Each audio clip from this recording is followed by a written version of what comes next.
할렐루야.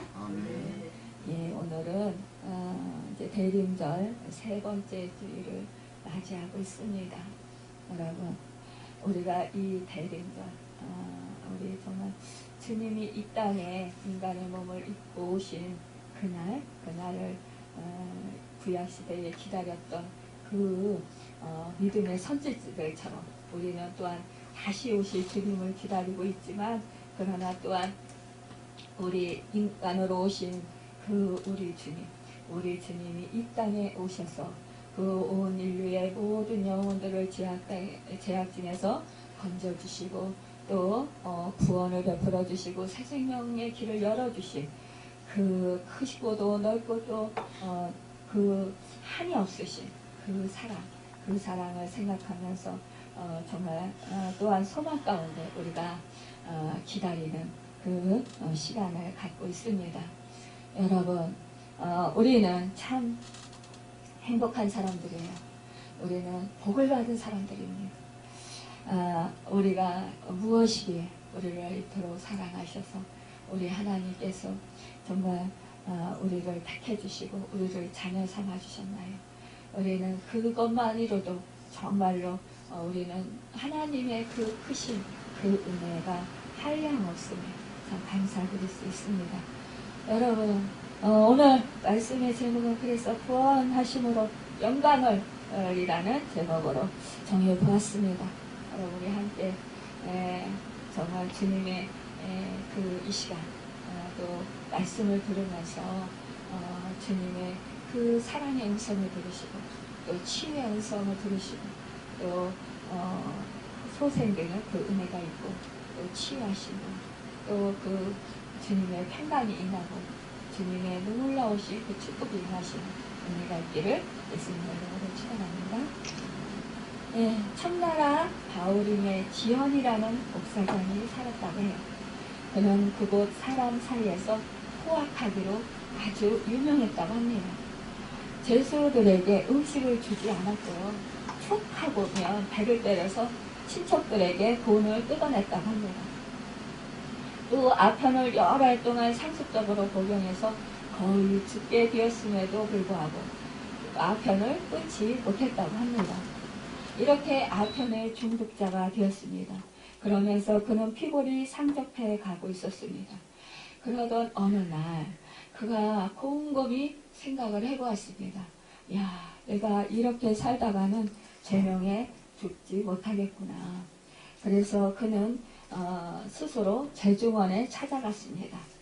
그때 마침 거기 있던 목사님을 만나게 되었습니다. 그래서 그 목사님에게 이렇게 그가 물었습니다. 아편을 끊는 것은 의술로 어떻게 해볼 수 있겠습니까? 라고 물었을 때 그러면서 정말 그렇게 자기가 끊으려고 해보았지만 안 됩니다. 라고 이렇게 말을 했습니다. 그러자 이 목사님이 이렇게 대답을 해주었습니다. 아편을 끊는 것은 의술로 안 되고 어떤 사람의 도움도 안 되고 결국 하나님께 의지해야 합니다. 라고 말해주었다는 거예요. 그 말에 이 지연은 감명을 받게 되었습니다. 그래서 그가 이 제중원에 머무르면서 책도 보고 예배당에 가서 예배도 드렸습니다. 그러던 어느 날 자신이 지난날 사람들에게 얼마나 횡포를 부렸는가, 못된 짓을 많이 했는가를 깨닫고는 과연 자신이 회개를 한다면 정말 사함을 받을 수 있는가, 그러면서 고민을 하게 되었습니다. 그래서 그가 친구를 찾아갔습니다. 그래서 믿음의 친구에게 이 고민을 털어놓았습니다. 내가 지난날 많은 사람들에게 횡포를 부렸고 많은 사람들을 괴롭혔고 많은 사람들에게 고통을 주었고 또 많은 사람들에게 힘들게 했는데 정말 내가 용서를 받을 수 있을까? 이렇게 그 친구에게 정말 절실한 마음으로 자기의 그 심정에 그 고통을 털어놓았습니다. 그러니까 그 친구가 이렇게 말을 했습니다. 베드로가 주를 부인했을 때 그때 주님께서 3번 용서해 주신 것을 말해 주었습니다. 이 말을 들은 이 지연은 용기를 얻고 그는 회개하게 되었습니다. 그리고 집안 식구들을 전도하고 함께 믿음 생활을 하게 되었습니다. 그리고 그는 돌아와서 죄수들에게도 전도하였습니다. 하루는 자신이 옥사장을 하는 것이 믿음 생활하는데 합당하지 않다고 생각하고 그는 이 옥사장 자리를 내려놓기로 했습니다. 그래서 그는 사표를 냈습니다. 그리고 이제 그 일반 시민이 되어서 나왔습니다. 그런데요, 그 후에 이 그 감옥에 옥사장이 다시 오게 되었는데요. 아니 이 옥사장은요, 이 과거에 그 횡포를 부리고 그 못된 짓을 하던 그 포악했던 이 지연보다도 더 악한 거예요. 악한 짓을 하는 거예요. 그러니까 이 동네 사람들은 이제 서로 의논을 하게 되었습니다. 그리고는 지연에게 찾아가서 다시 옥사장을 맡아달라고 부탁했습니다. 그래서 이 지연은 죽는 순간까지 옥사장을 맡아서 죄수들에게 주님을 전하는 일에 열심을 다하면서 정말 죄수들을 성실껏 정말 주님의 그 사랑하는 마음으로 섬겼다고 합니다.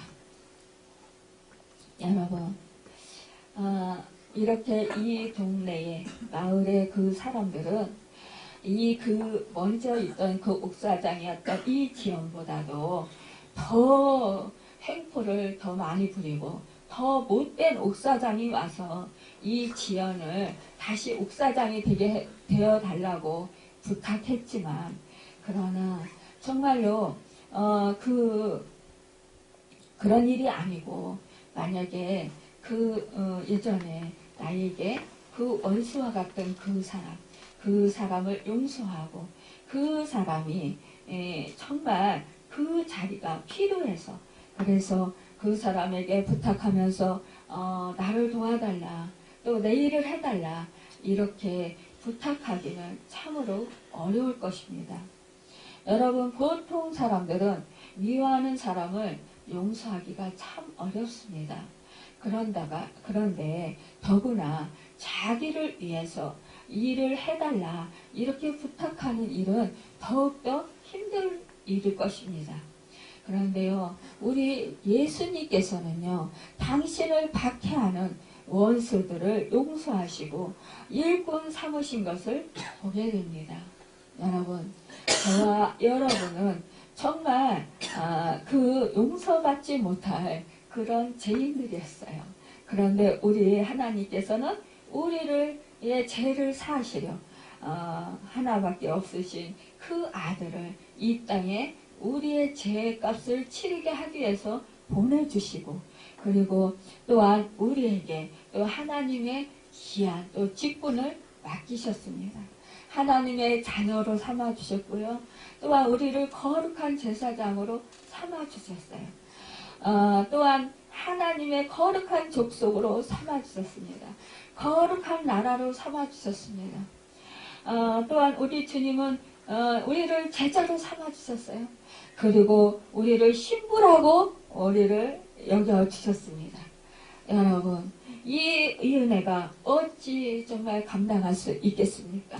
여러분, 우리가 하나님의 그 크신 은혜, 주 예수 그리스도의 그 한없는 그 희생과 사랑, 그것을 생각할 때 우리는 정말 기쁨과 감격이 차고 넘치지 않을 수 없고요. 또 너무너무 감사하고, 그래서 하나님께 영광을 돌릴 수밖에 없고, 우리는 또한 빚진 자 심정이 되어서 우리는 정말 내가 조금이라도 그 사랑에 그 희생에 조금이라도 보답할 길이 있다면 보답하고자 하는 그런 심정이 될 것입니다. 그래서 우리는 조금이라도 기쁨을 드릴 수 있고 또 하나님께 영광을 돌릴 수 있는 것이 무엇인가 우리는 찾아보게 될 것이라 생각됩니다.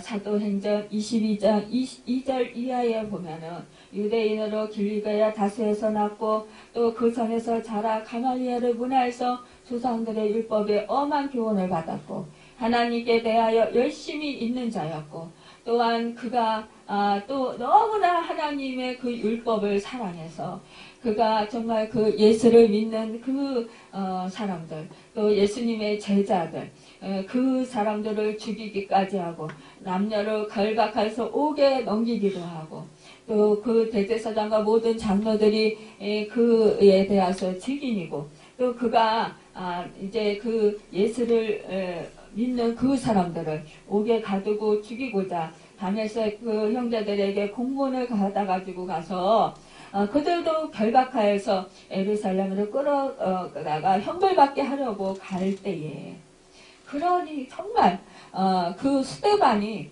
그 복음을 전할 때에 돌을 던지는 그 사람 속에서 그 돌을 던지던 사람들의 그 겉옷을 맡아서 보고 있던 지키고 있던 그 사람 바로 사울 이 극악무도한 이 사울을 우리 주님은 그를 찾아가셨습니다.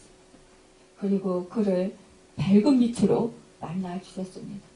그것도 주님의 제자들 그리고 주님의 사람들을 잡아서 결박하고 옥에 가두고 죽이려고 그렇게 막 정말 그 혈안이 돼서 막 그냥 달려가고 있을 그때에 우리 주님이 만나 주셨다라는 거예요. 그가 오정쯤에 호련히 하늘로부터 큰 빛이 그를 둘러 비추었고 그가 그 빛이 너무나 강렬해서 그가 정말 엎드려졌습니다. 땅에 엎드려졌어요. 그런데 하늘에서 사울아 네가 왜 나를 박해하느냐 가시체를 뒷발질하기가 내게 고생이니라 이렇게 하는 그 말씀을 듣게 됩니다. 그러자 이 사울이 누구시니까 이러면서 묻습니다. 그때 나는 내가 박해하는 나사렛 예수라 이렇게 하시는 그 음성을 바울이 듣습니다. 여러분 그러면서 그가 그때에서야 깨닫게 되는 거예요. 그래서 오늘 이 말씀이 자기는 너무너무 감사하다라는 거예요. 자기는 정말로 모르고 행한 행동이라는 거죠. 13절에 보면 내가 전에는 비방자여 박해자여 폭행자였으나 도리어 긍휼을 입은 것은 내가 믿지 아니할 때에 알지 못하고 행하였습니다. 우리 예수를 믿지 않는 사람들이 우리 예수의 복음을 전하는 우리에게 얼마나 박해를 합니까? 핍박을 합니까? 멸시를 합니까? 조롱을 합니까? 무시합니까? 여러분 어떤 때는요 진짜 같이 치받고 싶을 때도 있어요. 얼마나 얄미운 짓을 하고 얼마나 정말 사람의 속을 박박 긁어대는지요. 그런데 우리가 참을 수 있는 것은 그래 주님이 십자가에서 매달렸을 때 죄가 있으셨나요? 없으셨어요. 그때에 침뱉으며 조롱하면서 네가 하나님이 아들이면 그 십자가에서 지금 당장 내려와 봐라 그러면서 조수하고 비아냥거리고 비웃고 때리고 그러면서 그 욕을 해대는 그 사람들을 향해서 우리 주님은 죽어가면서도 저들이 하는 짓을 저들이 알지 못함입니다. 저들이 알면 그렇게 하겠습니까? 이거예요. 제가 예전에 저를 아주 괴롭히는 분이 있었어요. 하나님, 왜 이렇게 제가 잘못한 것도 없는데 왜 이분이 저를 이렇게 괴롭힙니까?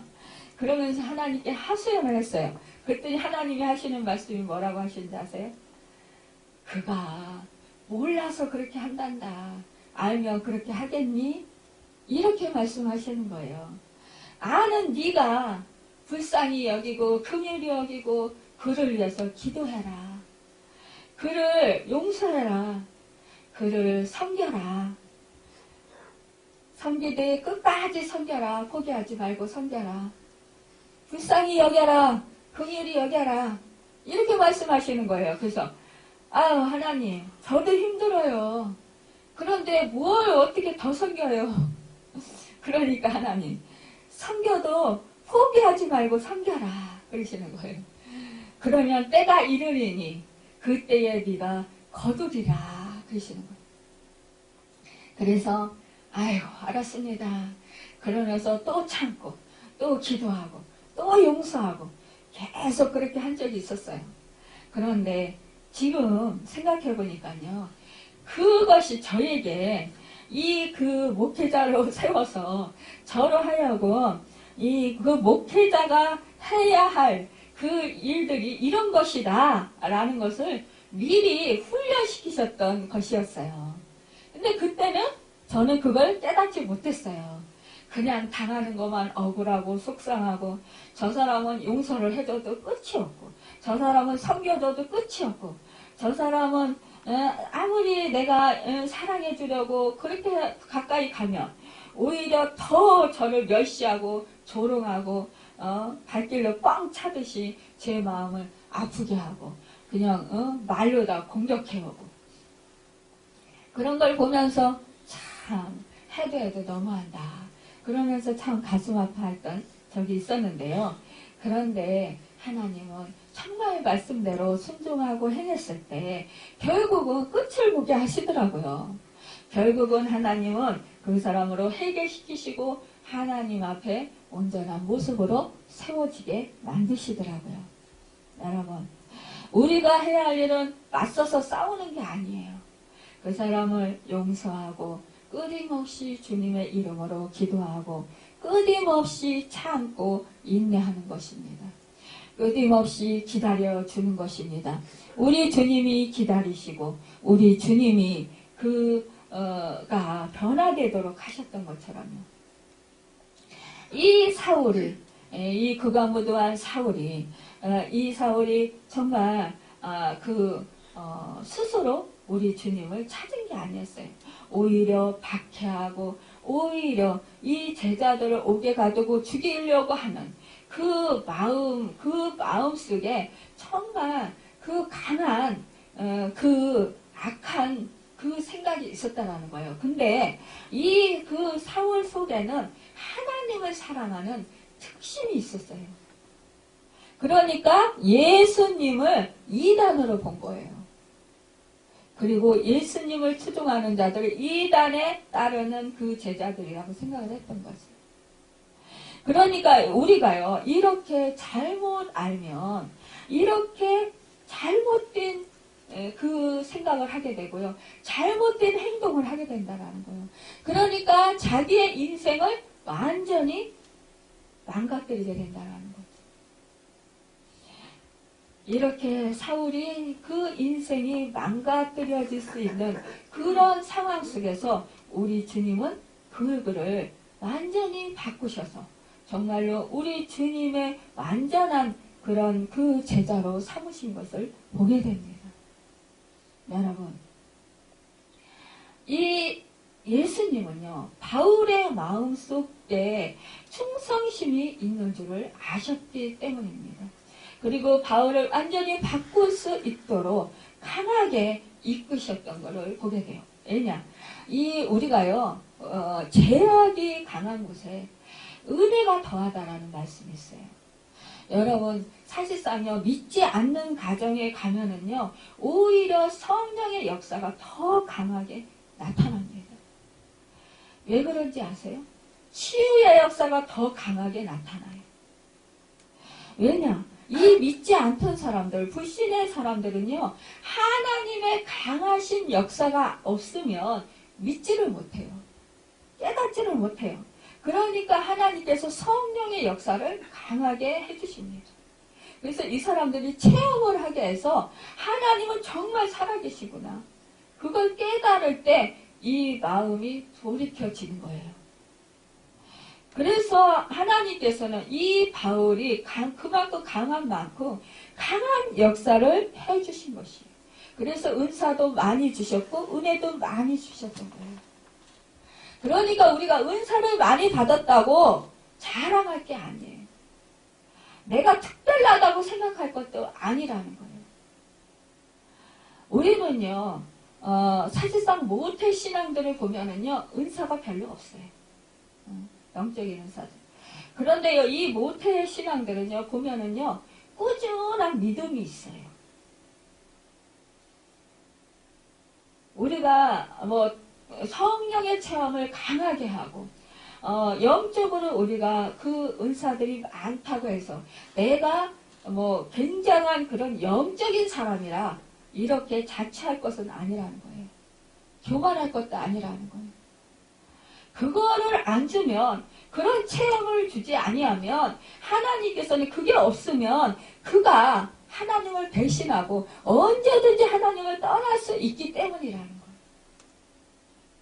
그래서 하나님께서는 강하게 역사를 하셔요. 모태 신앙들은 부모님으로부터 물려받은 그 믿음이로서 어려서부터 뱃속에 있을 때부터 엄마가 믿음 생활을 했고 기도단을 쌓아주었고 또 어려서부터 믿음 생활을 꾸준히 해왔기 때문에요. 별로 그렇게 큰 변질이 없습니다. 그렇기 때문에 믿음도 그렇게 뜨겁지도 않은 것 같지만 그러나 결정적인 순간에는 믿음을 잘 지키는 것을 보게 돼요. 그런데요, 저도 이제 첫대 신앙이라서 그렇지만 보면은요, 저도 보면 믿음이 있는 것 같은데 어느 순간에 무슨 일, 어려운 일 당하면 금방 헷가닥 돌아가요. 그러면서 하나님이 안 계신 거가, 하나님이 나를 버리신 거가, 하나님이 나를 돌보시지 않는 거가, 하나님이 내 기도를 들어주시지 않는 거가, 그런 의심이 생길 때가 있다라는 거예요. 그러면서 하나님한테 의심하고 하나님한테 원망하고 불평하고 이럴 때도 있어요. 그러니 하나님 보시기에 얼마나 안타깝겠습니까? 그렇기 때문에 우리 하나님께서는 강하게 붙들어 주시지 않으면 안 된다라는 것을 아시고 그 사람에 맞게 하나님께서는 주신다라는 거예요. 또한 하나님께서는 그의 그릇에 따라 하나님께서 은혜를 베풀어 주십니다. 또한 은사를 주십니다. 여러분, 우리는 각자의 다 직분에 따라 또 쓰임새에 따라서 하나님께서 그에게 알맞는 가장 잘 맞는 은사들을 주십니다. 그래서 누구 것이 크다, 누구 것이 더 좋다 이렇게 하면서 교만할 필요도 없고요. 또 내가 또 상대적으로 또 좌절감이나 또 빈곤감을 느낄 필요도 없어요. 여러분, 우리는 하나님께서 하나님 뜻대로 주시는 그 은혜를 우리가 받았으면 그것을 하나님의 영광을 위해서, 몸린 교회를 위해서, 몸린 지체들을 위해서 아름답게 사용하면 되는 것입니다. 그래서 그가 정말 그 은혜를 받고 그 하나님께 감사함으로 그가 이제는 예수 그리스도의 그 죽기까지 충성하는 그런 사람으로 일꾼으로 바뀌게 하신 그 은혜를 받는 것을 보게 돼요. 그래서 그는 그렇게 말한다라는 거예요. 전에 핍박자요 해방자요 구원받던 자신을 긍휼히 여기시고 일꾼을 삼으셨다라는 것입니다. 이것이 이 바울은 온전히 주를 위해서 그 목숨도 아끼지 아니하고 그 다름질로 할 수 있었던 것입니다. 은혜에 대한 깨달음이 있어야 주를 위해 헌신하는 법이에요. 우리도 전에는 다 그와 같은 상태였음을 알도록 해야 할 것입니다. 누구든지 주를 위해 무슨 일을 한 것이 있거든 일을 할 수 있도록 은혜를 주신 우리 주님께 감사하도록 해야 된다는 거예요. 자랑할 것이 없다라는 것입니다. 이것이 우리가 가져야 할 마땅한 태도라는 거예요. 바울은 가장 많은 일을 하고 가장 위대한 일을 했음에도 불구하고 자기를 내세우거나 자랑한 적이 한 번도 없습니다. 그는 오직 모든 영광을 하나님께 돌렸던 것이에요. 스스로 영광을 취하려는 자들은 은혜를 알지 못하는 어리석은 자들이라는 거예요. 여러분, 또한 그들은 교만한 사람들이라는 것입니다. 여러분, 우리가 정말로 자기 자아를 올바르게 인식한 사람은, 주의 은혜를 깨달아 아는 사람은 자기 자신이 어떠한 환경 가운데 처하고 있든지 그 하나님께, 그 주님께 감사할 수밖에 없습니다. 나의 모든 것은 주님의 은혜라 고백할 수밖에 없다라는 거예요. 일이 형통할 때는 감사하고, 일이 막히고 어려움이 따르게 되면 불평하고 원망하는 사람이 있다면 이것은 주님의 은혜를 잊어버렸거나 아니면 알지 못하고 깨닫지 못한 사람이라는 거예요. 제가 종종 이렇게 아까 말씀드렸듯이 어떤 때는 불평한다라는 것은 주님의 은혜를 순간적으로 잃어버렸을 때예요. 그런데 요즘에 제가 정말 이 대림절을 보내면서 주님이 오신 그 목적에 대해서 묵상해 보니까요. 이야, 나 같은 죄인이 용서만 받고 구원을 얻었다라는 그 사실이 얼마나 감사한지. 또한 제가 그 하나님의 은혜로 이렇게 그 축사의 은사를 주셨잖아요.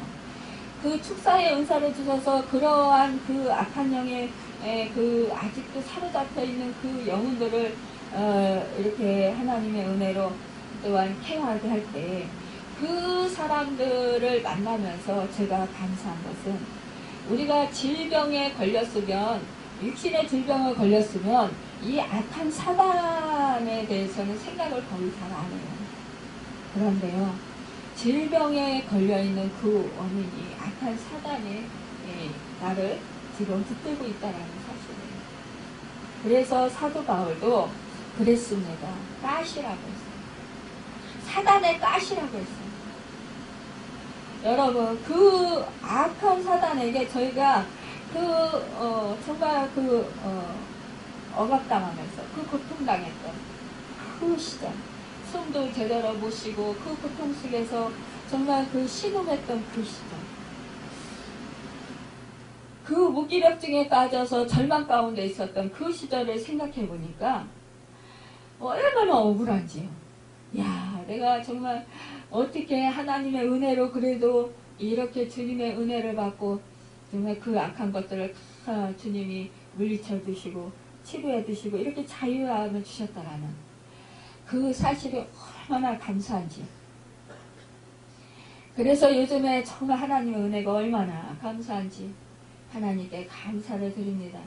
제가 만약에 모르고 그냥 그 상태로 살았다면 저는 벌써 천국 백성이 되었을까요? 천국에 올라갔을지도 모르겠고 정말 어떻게 되었을지도 몰라요. 저 한 몸도 제대로 추스리지 못하고 어쩌면 산소호흡기 끼고 병실에 누워있을지 모르겠습니다. 그런데 지금 이렇게 하나님의 은혜로 정말 이 자리에 설 수 있게 된 것이 얼마나 감사하고요. 갚을 수 없는 그 은혜인지요. 여러분, 올해가 다 가기 전에 이제 대림절, 정말 이 성탄절을 기다리시면서 여러분, 주님이 나에게 베풀어 주신 그 은혜들을 생각해 보시길 바랍니다. 그러면서 하나님의 은혜에 감사하시고 다시 여러분 은혜를 회복하시길 바랍니다. 여러분 성령 충만함을 회복하시길 바랍니다. 올해 우리가 교회에서 직분을 맡았거나 이제 또한 내년에 이어서 직분을 계속해 나가는데요. 이것은 예수님의 은혜고 하나님의 은혜입니다. 성탄절에 예수님이 이 세상에 오신 것은 우리를 충성되이 여기시고 긍휼히 여기시고 당신의 충성된 직분자로 세우시기 위함이었습니다. 여러분, 이제 우리 이 사도 바울이 사도로 직분을 받은 것처럼 여러분과 제가 이렇게 직분을 받았습니다. 그 직분을 우리가 충성되이 감당해서 주님께 영광 돌려드리는 여러분과 제가 되길 바랍니다. 14절에 우리 주의 은혜가 그리스도 예수 안에 있는 믿음과 사랑과 함께 넘치도록 풍성하였도다라고 했습니다. 이 은혜를 깨닫고 보니 자기가 받은 사랑과 은혜를 깨닫고 보니 다른 사람에게도 동일하게 이런 그 자기가 받은 은혜가 정말로 이루어졌으면 하는 바람으로 바울은 거룩한 욕심을 디모데에게 알려주고 더 많이 알려지기를 원했습니다. 여러분, 내가 받은 은혜, 내가 받은 하나님의 사랑, 여러분 그것을 생각할 때에 정말 내가 아는 모든 사람들에게, 아니 내가 알지 못하는 그 사람에게라도 정말 내가 받은 그 죄사함의 은혜, 구속의 은혜, 또 새 생명의 은혜, 또 내가 받은 치유의 은혜, 정말 하나님의 놀라우신 그 사랑의 은혜, 그 은혜들을 함께 받아서 누릴 수 있다라면 얼마나 감사할까, 얼마나 기쁠까, 얼마나 좋을까. 여러분, 받은 은혜가 많은 사람일수록 이런 생각, 간절한 소망이 있게 마련입니다. 그래서 영혼을 불쌍히 여기고 정말 믿지 않는 사람 뒤통수만 봐도 기도하게 되고, 그 영혼을 불쌍히 여기면서, 그러면서 저 영혼이 예수를 믿는다면 나와 같은 축복을 받을 수 있을 텐데 얼마나 불쌍하고 안 됐는지, 그러면서 안타까워하면서 주여 저 영혼을 불쌍히 여기소서 이렇게 기도하게 되고, 그에게 정말 저 복음을 전하는 그런 은혜가 있게 됐다라는 것입니다. 여러분, 한 영혼, 지나치는 영혼, 그 영혼을 그냥 볼 수가 없다라는 것입니다. 저는 예전에 그 은혜를 많이 받을 때에요, 왜 그렇게 깃대가 서 있는 그런 집을 보면, 또 그 절표시가 돼 있는 그런 집을 보면, 또 점집이라고 써 있는 그런 집만 보면 그 영혼이 그렇게 불쌍할 수가 없어요.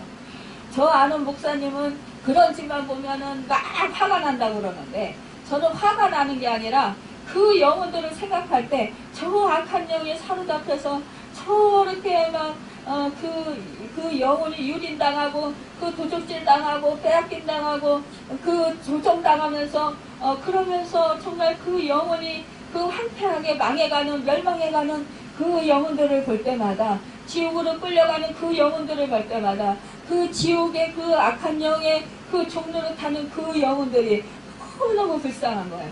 그래서 그것을 볼 때마다 저여 저들을 불쌍히 여기소서, 저들을 구원해 주시옵소서, 그러면서 예수 그리스도를 명하노니 악한 영은 떠나가라 이러면서 선포하고 다녔던 적이 있어요.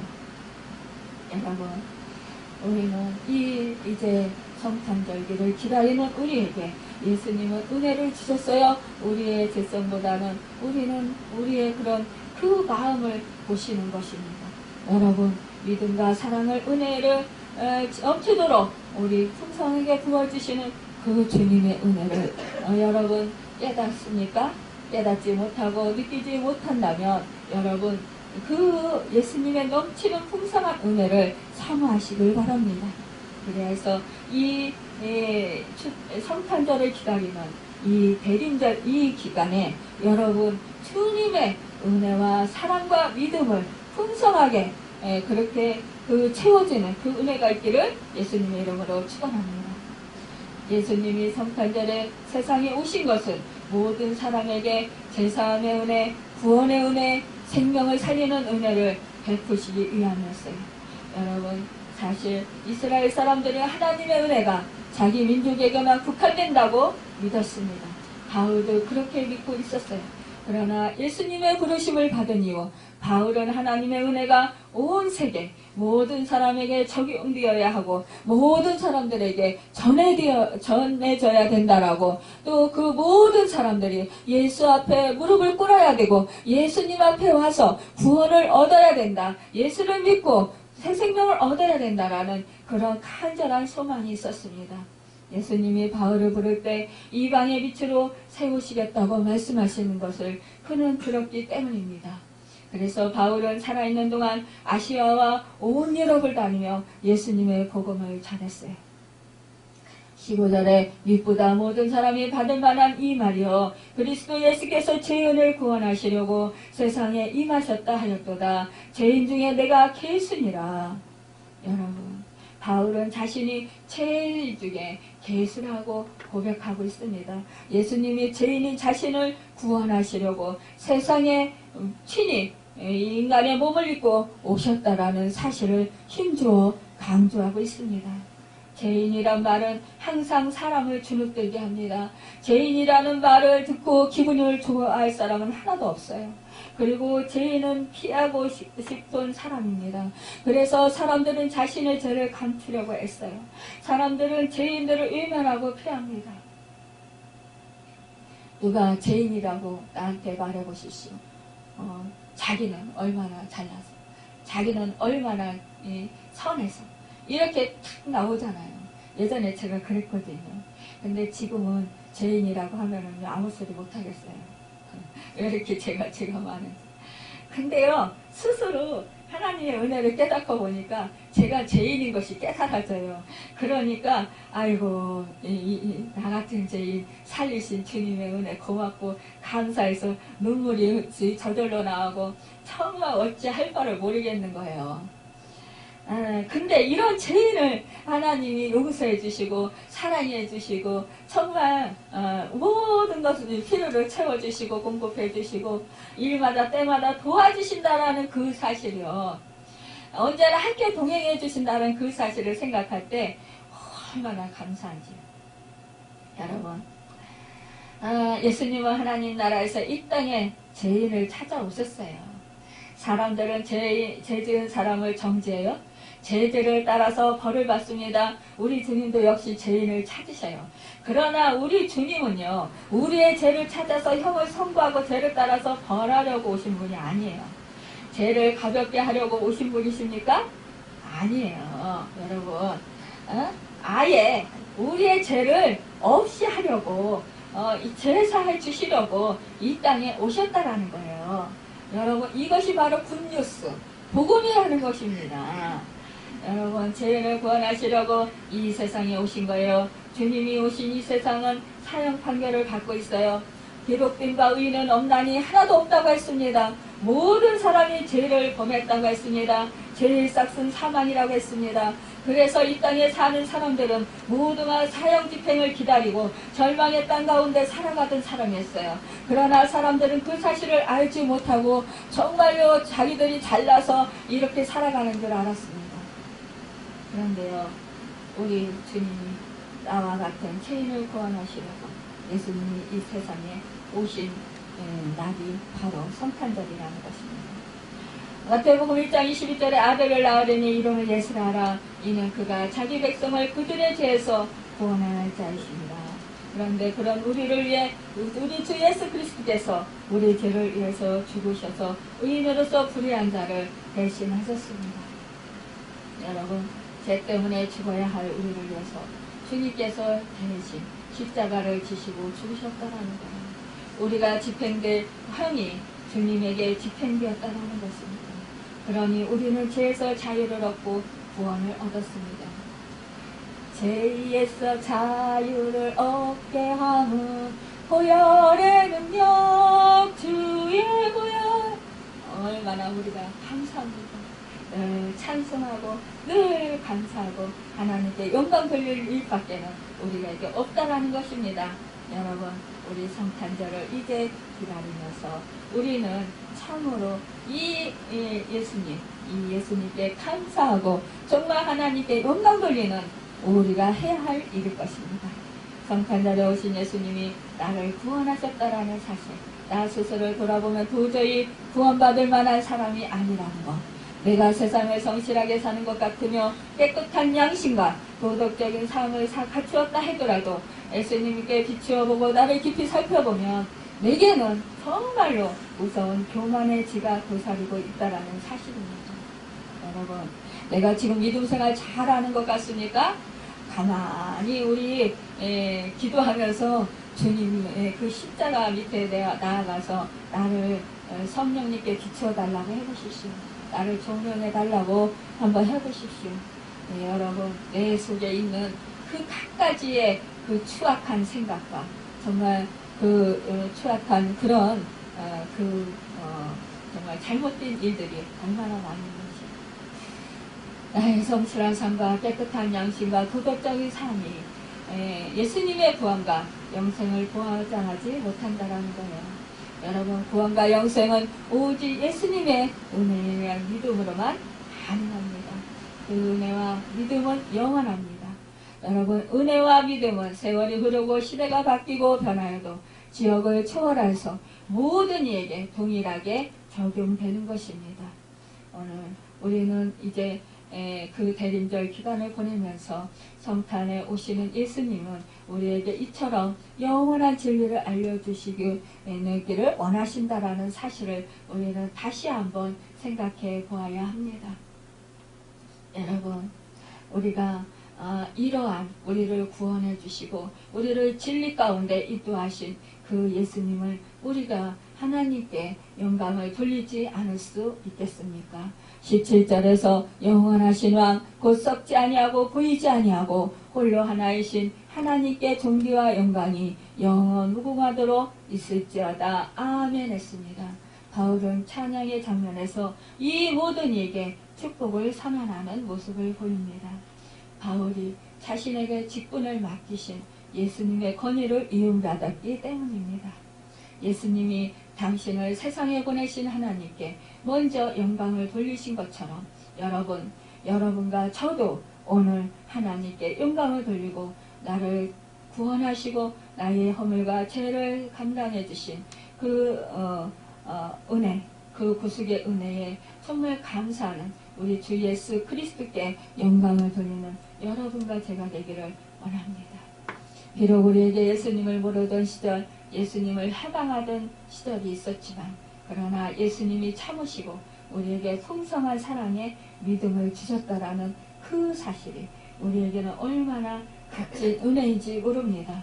여러분, 그 사랑을 받은 여러분, 저는 정말로 오늘도 그 한없는 그 사랑에 감사하며 하나님께 영광 돌리고 또 이제 기쁨으로 성탄절을 맞이하는 여러분과 제가 되기를 예수님의 이름으로 축원합니다. 기도하겠습니다.